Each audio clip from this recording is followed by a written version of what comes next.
This is problem 10-21. It is on page 594. Consider a steam power plant that operates on a simple ideal Rankine cycle and has a net power output of 45 megawatts. Steam enters the turbine at 7 megapascals, 500 degrees Celsius, and is cooled in a condenser at a pressure of 10 kilopascals by running cooling water from a lake through the tubes of the condenser at a rate of 2,000 kilograms per second. Show the cycle on a TS diagram with respect to saturation lines and determine A, the thermal efficiency of the cycle, B, the mass flow rate of the steam, and C, the temperature rise of the cooling water. All right. So what are we given? Well, we're given that the net power output is 45 megawatts. That the temperature, now we have to be careful here. We're given some temperatures, let's see, 500 degrees Celsius, 7 megapascals. And that's the steam that enters the turbine. Well, if this is a simple Rankine cycle, then the cycle diagram, the TS diagram, should look like this. Let's see, there should be a vapor dome. And usually what happens is something like this. Let's see, I've drawn this in a bad way, so it's going to be kind of strange. Let me cheat and move this down just a little bit. Even that's not going to help me a whole lot. There we go. The curve has to be really, really steep. Okay, so here's a line. Let's see, down here is a line of constant pressure and constant temperature, since it's beneath the vapor dome, same way as here. But this line, I'm struggling to draw because it's so close to the vapor dome. Let's do that. This line here is a line of constant pressure for water, because we've got water flowing through this. Now the standard state numbering is state 1, state 2, state 3, and state 4. Now state 3 to 4, this is the turbine. Okay, state 2 to state 3 is the boiler where heat is added. State 4 to state 1 is the condenser where waste heat is rejected. And state 1 to state 2 is the isentropic pump, or at least that's the ideal situation. So what all have they told us? Well, they told us the temperature at the entrance of the turbine. So they told us T3 is 500 degrees Celsius. They also told us the boiler pressure is 7, or the pressure at the inlet to the turbine is 7 megapascals, or 7,000 kilopascals. Well, the boiler pressure all the way through is assumed to be the same. So really what they told us is P3 equals P2 equals 7,000 kilopascals. Now, they told us that the condenser pressure, how did they put that? They said that the condenser pressure is 10 kilopascals. Well, that's down here in the condenser. So state 4 and state 1, they've told us the pressures. Okay, and that's 10 kPa. Then they finally told us the mass flow rate of the cooling water. So let's jot that down as well. I'll put it up here because I'm out of space. The mass flow rate of the cooling water is 2,000 kilograms per second. Now, where does the cooling water occur? Well, that's down here. The cooling water is not water that's flowing through the cycle. It's simply water flowing across the condenser as a heat exchange medium. Okay? So this is not the flow rate inside of the system. This is the flow rate of the cooling water to make the enthalpy go from state 4 down to state 1 in the condenser. All right, so to solve this, what we'll need to do, what did they ask for? Let's see, that's all the givens. They asked us to find thermal efficiency, the mass flow rate of the steam in the cycle, and they asked us to find the temperature change of the cooling water. So how much temperature rise will the cooling water experience at this flow rate of 2,000 kilograms per second?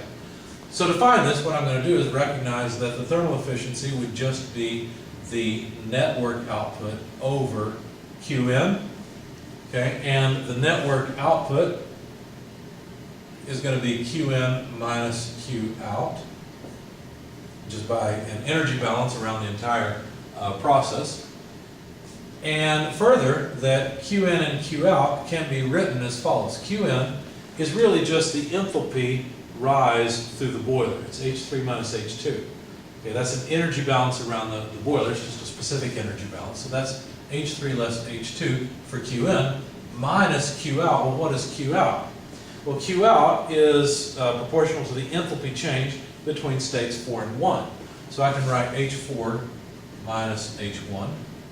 And then the denominator is the same, H4 minus H1. What do you notice here?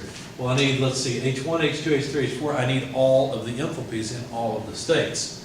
Well, great. That means that I have to solve the entire cycle. Well, that's common with cycle problems. That's the way they normally go.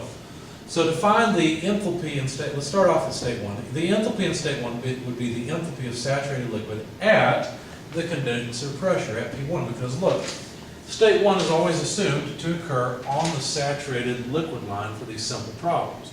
So all I have to do is look up the enthalpy of saturated liquid at 10 kilopascals. When you do that, you find it's 191.81 kilojoules per kilogram. While you're right there, you may as well look up the specific volume at state 1, which would be VF at 10 kilopascals. I'm rounding out of room on the board, so let me just write it up here.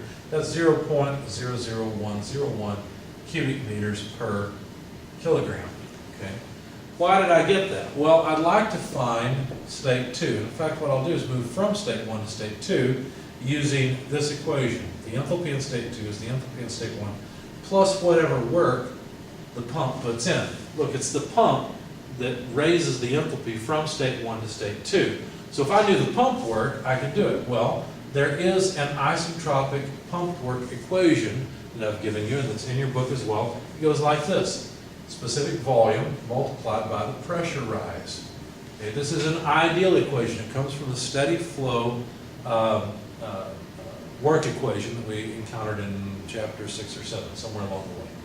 Okay. Anyway, this specific volume would be the specific volume in state 1 or state 2, because it should be about the same, right? Because it's water, it's not going to compress much at all when the pressure is increased. The easiest one to find is the specific volume at state 1, because that point is on the saturation curve. That's why I wrote it down. That's why I found it when I was dealing with state 1. So now to find the enthalpy in state 2, we just have to plug in numbers. The enthalpy in state 1, we already know, 191.81. I won't write the units. Well, I will. We'll see why in a minute. Kilojoules per kilogram. Plus the specific volume in state 1, 0.00101 cubic meters per kilogram, multiplied by P2 minus P1. P2 is the boiler pressure, 7,000 kilopascals. P1 is the condenser pressure, 10 kilopascals. And we look at this and say, well, do we have a units problem? Well, no, we don't. Because look, a cubic meter multiplied by a kilopascal is in fact a kilojoule. So both of these terms have units of kilojoules per kilogram. And we find that this is 198.87 kilojoules per kilogram. Okay? Now, by the way, I could make some notes here. I could make some notes on my temperature diagram, noting that the temperature at state 3 is 500. That's going to be off the view, I believe. Is 500 degrees Celsius. Let's see. We could find the temperature in state 2. It's not really important, so I'm not going to bother with that. The temperature in state 1 we can find easily, because that's just the saturated state. And so you could look that up, whatever the saturated state is at 10 kilopascals. Look at the saturation temperature. That would be the temperature at state 4 and state 1. So I'm not going to bother with that too much. I'll just make a note there in the video that you can find it. Okay, so now we found the enthalpy in state 2. We've got the enthalpy in state 1. That's halfway there. This looks like it. Now we need the enthalpies in states 3 and 4. Well, notice at state 3, we know the pressure and we know the temperature. That's two pieces of information. So P3, T3 together, the fact that we know that allows us to simply look it up. And what you'll find is that you'll find the data point in the superheating tables. You don't even have to interpolate. So you'll find that the enthalpy in state 3, when you look it up in the superheating tables, is 3411.4 kilojoules per kilogram. Hey, we're almost there. All we need is the enthalpy in state 4. Well, the enthalpy in state 4 is going to be a little bit more work. Somehow we have to find this enthalpy, but we don't know where it ends up. We don't know what the quality is at the exit of the turbine. That's a problem. Because notice state 4 usually ends up inside the saturation region, and so it's a mixture of saturated liquid and vapor, primarily vapor. So we'd like to find the enthalpy there. Well, we need some process knowledge. We need some way of relating this state to the others. Well, the pressure in states 4 and 1 are the same. Great, but that doesn't help us. We would need an energy balance and Q out in order to relate the enthalpy in state 1 to the enthalpy in state 4. Can't do that. Look at this. This is a vertical line on a TS diagram. That indicates that states 3 and 4 are related isentropically. So if we knew the entropy in state 3, we would know the entropy in state 4. That would give us two pieces of information for state 4 because we know the pressure in state 4. If we knew the entropy, I think I've been saying enthalpy, the entropy in 3 and 4 are the same. If we knew the entropy in state 4, which we can get from state 3, then we'll be able to solve state 4. So let's get that. The entropy in state 3 can simply be looked up while we're there looking up the enthalpy. If you do that, you'll find it's 6.8000, 3 zeros, kilojoules per kilogram per Kelvin. So now we know this data point. It's 6.8000 kilojoules per kilogram per Kelvin. And I hope that's on the view. Yeah, looks like it is. If not, it's barely off. All I've done is on the S-axis, the entropy axis, I've written down the number there, below states 3, 4. All right, so now we know everything we need about state 3. Let's use that to solve state 4. So let me see, what can I get rid of? I guess I'll get rid of the specific volume here. And let me move the enthalpy for state 2 up. That was 198.87 kilojoules per kilogram. Okay, so now I've got all of this space. And so now what I will do is move from state 3 to state 4. Okay, that's what I'm doing here by saying that the entropy in state 4 is equal to the entropy in state 3. I can see that from the TS diagram and knowing that this is an ideal Rankine cycle. So this is just 6.8000 kilojoules per kilogram per Kelvin. Okay? And with the fact that the pressure in state 4 is 10 kilopascals, I can look up, or I can figure out the enthalpy in state 4. Now, if you go to the saturated tables and you look up you look up 10 kilopascals and look for the entropy, what you'll find is that this is between SF and SG. What that means is that state 4 is in fact in the saturated region because the entropy there in state 4 is between the entropy of saturated liquid or vapor. What that means then is we can calculate the quality in state 4. That would simply be the entropy in state 4 plus SF over SFG. Okay, so looking up the entropy of saturated liquid at 10 kilopascals now, okay, for this number, and the difference between the entropy of saturated vapor and liquid at 10 kilopascals, we can write 6.8, I won't write the zeros, that's the entropy in state 4, less SF, 0.6492, divided by SFG, 7.4996. I didn't write the units, they're all the same.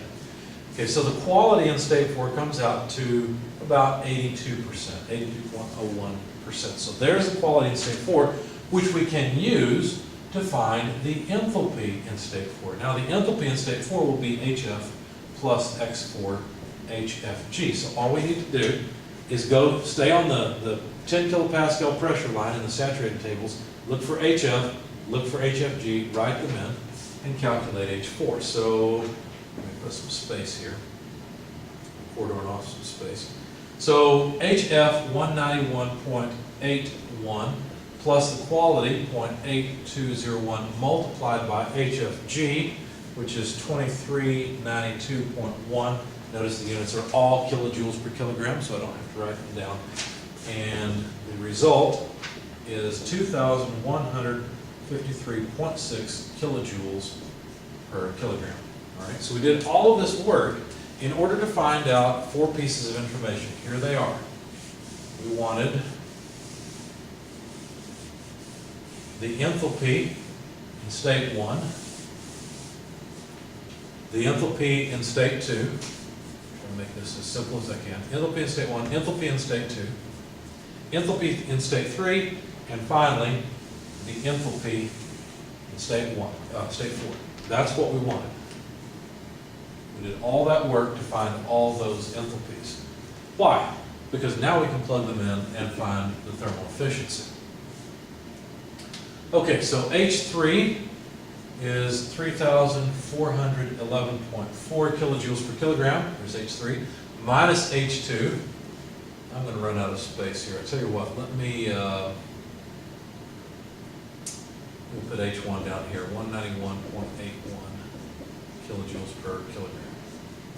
Okay, so now we continue on the next line. So the thermal efficiency is H3, let's see, 3411.4 minus H2, 198.87 minus quantity H4, 2153.6 minus H1, 191.81 quantity over H4, which is 2153.6 less H1, which is 191.81.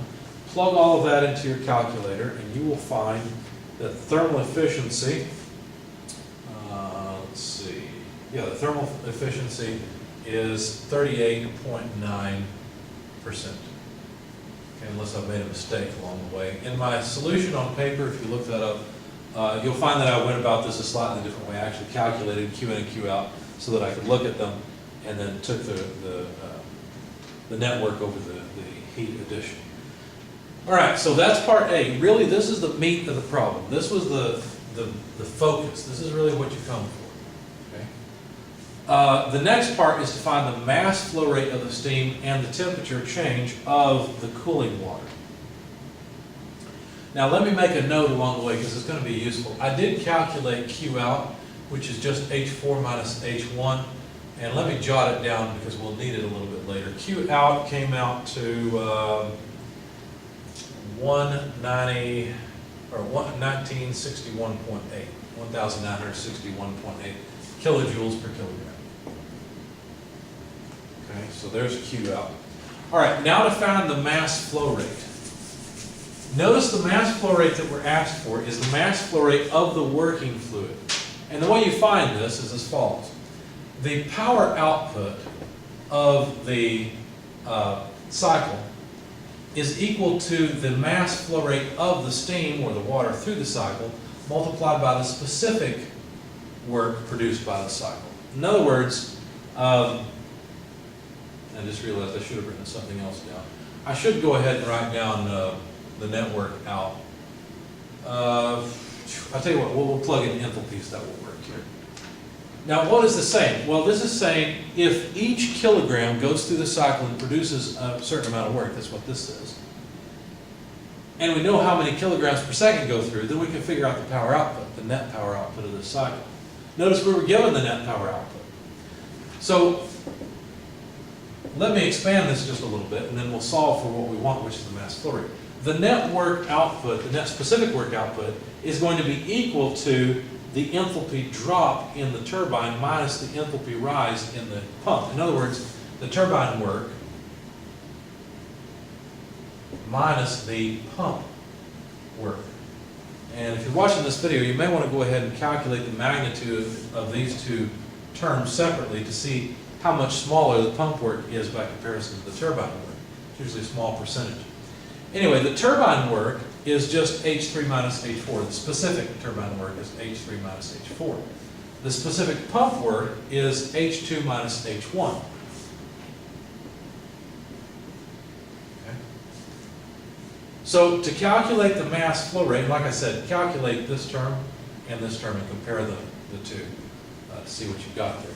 Anyway, to calculate the mass flow rate, we will take the net power output divided by this whole mess here, H3 minus H4. Let me move this inside so it's minus H2, negative times negative, plus H1. Okay.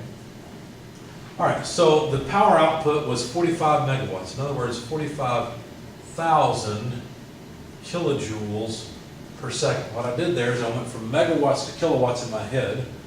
Okay, 45,000 kilowatts, and I know that a kilowatt is a kilojoule per second. Okay, so divided by H3, well, let's see, I'll have to find it. I've erased everything. 3411.4 minus H4, 2,153.6, minus H2, let's see, so minus 198.87, plus H1, excuse me, plus H1, 191.81. Those are all kilojoules per kilogram in the denominator, so that's the same thing as multiplying through by kilograms per kilojoule in the numerator. So our number will come out in kilograms per second. In fact, that number when I did this was 35.98 kilograms per second. Okay, great. Why would I care? Well, that gives you an idea of what size this thing is. There's 35.98 kilograms per second flowing through the pump. It's a fairly good sized pump. Now, that's a pretty big turbine when this is in the form of vapor, right? A pressurized vapor. So this gives you an idea of how big the piping needs to be for this thing. There's the mass flow rate and the thermal efficiency. We've got all those. Now let's figure out the temperature rise of the cooling water. Now the cooling water has to accept all of the heat Q out from the condenser. That's why I wrote Q out down a little bit earlier. So let's get rid of this and answer the last question, which is what is the temperature rise of the cooling water? Well, what you've got to realize is that the heat transfer rate out of the system will be equal to the mass flow rate of the steam through the system times Q out. Now we just calculated the mass flow rate. We've got Q out, so we can actually put a number to this. I won't do it yet. I'll put it all together here in a moment. But that heat transfer rate out has to be equal to the heat transfer rate into the cooling water. Now, the way that the heat comes out of the steam that's flowing through the cycle is that it just condenses all the way. It was somewhat condensed, but not much, right? There was a high quality here. What was it, 82% or so? So there's still a lot to condense out. So that's how heat's coming out of the working fluid. But heat is flowing into the cooling water as a sensible change in the cooling water. In other words, the temperature just rises a little bit. In fact, we're supposed to find how much it rises. So what we'll do there is multiply the mass flow rate of the cooling water times the heat capacity of the cooling water times the temperature change of the cooling water. Okay? So this side of the equation is talking about the heat flow coming out of the working fluid. This term is talking about the heat rate flowing into the cooling water. So solving for the temperature change of the cooling water, which is what we were asked to find, it would be the mass flow rate of the working fluid times Q out divided by these two terms, the mass flow rate of the cooling water times the heat capacity of the cooling water. Understand, these two mass flow rates are two very different things. This is the mass flow rate of the working fluid in the cycle. This is the mass flow rate of the cooling water across the condenser in order to cool down the steam and condense it into liquid water. We've got all these numbers, so I'll plug them in now. 35.98 kilograms per second is the mass flow rate of the working fluid. The heat transfer rate out per unit mass is 1961.8 kilojoules per kilogram. Notice what happens, the kilograms go away. We've got kilojoules per second, or in other words, kilowatts in the numerator. The mass flow rate of the cooling water was given as 2,000 kilograms per second. And then the heat capacity of water, if you look that up, it's 4.18 or so kilojoules per kilogram per degree Celsius. Okay, so what happens here? Well, let's see, it's probably easier to say that the mass flow rate units cancel, and then the kilojoules per kilogram cancel, and we just get degrees Celsius out of this. Notice this is a change in degrees Celsius, which would be the same change in Kelvin. Anyway, when you plug all of this mess into your calculator, you'll find that the temperature change of the cooling water is 8.4 degrees Celsius, or 8.4 degrees Kelvin. Now, you don't usually say degrees Kelvin, that's not correct, but this is a delta, this is a change, okay? So it's a change of 8.4 degrees Celsius, or a change of 8.4 Kelvin. We don't know that this heat capacity is correct because we don't actually know the temperature of the cooling water, but the cooling water temperature had better be below the saturation temperature of the condenser. So when you solve this, go ahead and look up the saturation temperature, at 10 kilopascals, and then you know at least a rough range of what the temperature of the cooling water must be in order for this to actually function. Because if the cooling water ever goes above the saturation temperature of 10 kilopascals represents, you won't get any heat transfer out of the condenser, and this won't work.